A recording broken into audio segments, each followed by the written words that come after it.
Happy Friday, MLB DFS fam. It's an honor to be back to bring you another edition of the Daily Fantasy Baseball Core Plays for May 4, 2018. As always, RotoChill's extensive research tools help set the foundation for these plays.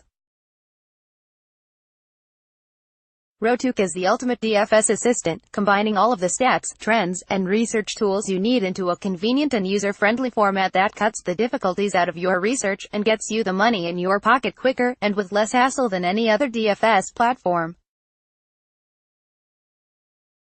And if you're looking for even more insight into the DFS world, Rotoc University has you covered.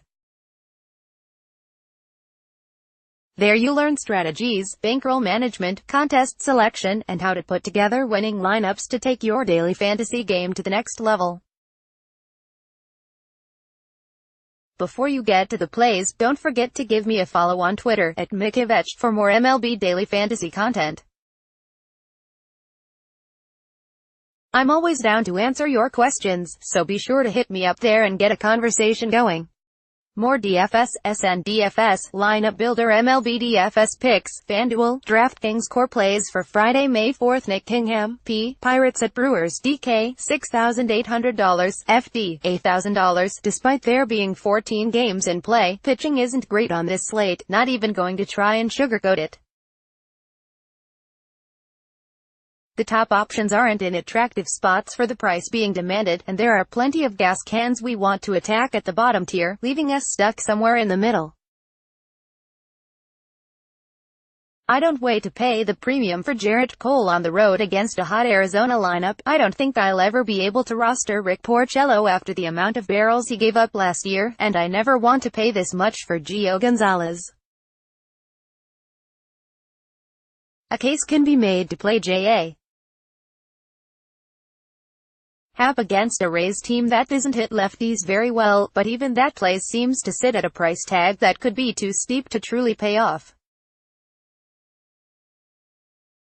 I need my pitcher to exceed value, and for that reason I'm going to believe in the kid Kingham. While his perfect through 6 innings debut should certainly be considered an outlier, I'm not ready to write him off just because he wasn't considered a top prospect. In fact, we may need to throw out the record on Kingham completely, as he seems to be a different type of player after adding a slider to his arsenal just over a month ago. That's the pitch that elevated him to sudden success in AAA, and I don't think it's a coincidence that it was the slider that was responsible for generating 75% of his swinging strikes this past Sunday.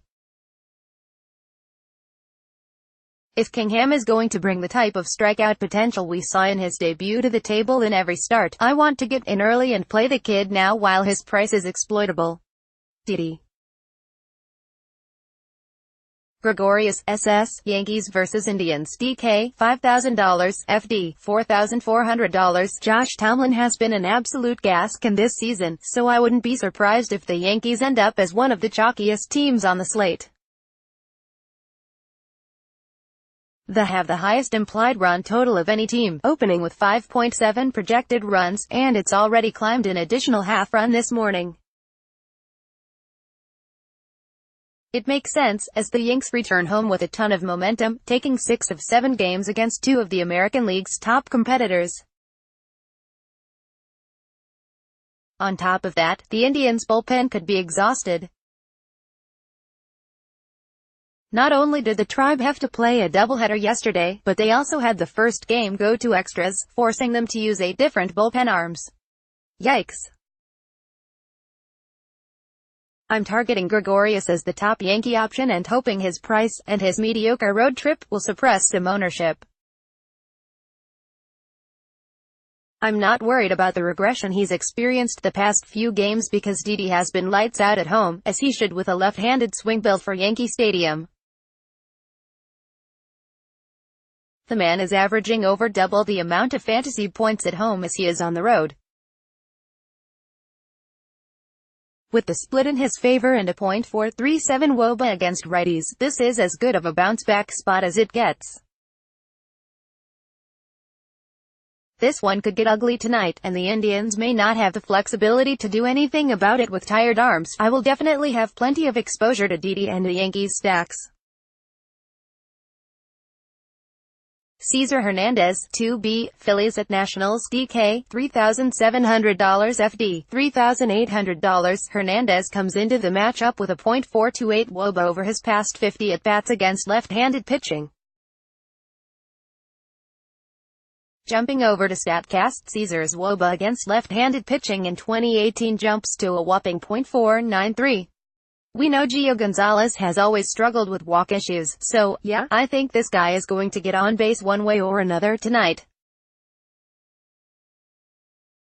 And batting at the top of the lineup where he routinely sees 4 or 5 at-bats, where he can be driven in for runs, where it makes sense to steal against Gio. Yup, Hernandez can score for us in a variety of ways.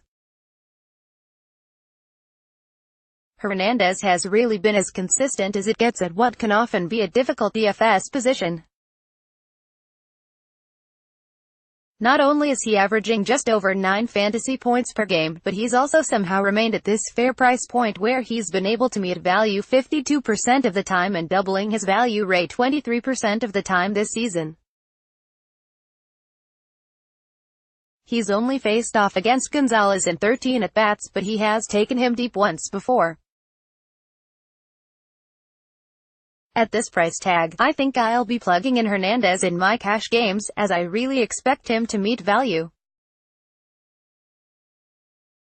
Aaron Hicks, of Yankees vs Indians, DK, $3,700 FD, $3,600. I hate to write up 2 plays from the Yankees, but we need to talk about the strong possibility of Hicks being a must-play.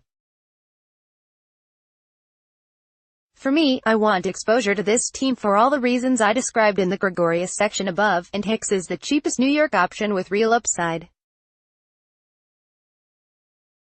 You can very easily make a case for the emerging Gleyber Torres, but despite my love for the future star, I'm giving the edge to the more proven Hicks. A switch hitter, Hicks theoretically has the split in his favor at all times, but I prefer to target the outfielder when batting from the left side of the plate, where he has been most dangerous from over the course of his career. We've also seen Hicks be more active on the base paths lately, with a steal in each of his past 2 games. With Brett Gardner struggling, and manager Aaron Boone having with more hot bats available than spots in the lineup, it wouldn't surprise me to see the rookie manager look for a way to mix it up. If Hicks finds himself in the leadoff position as many believe he should be, I'm locking him in across the board and expecting him to smash his value.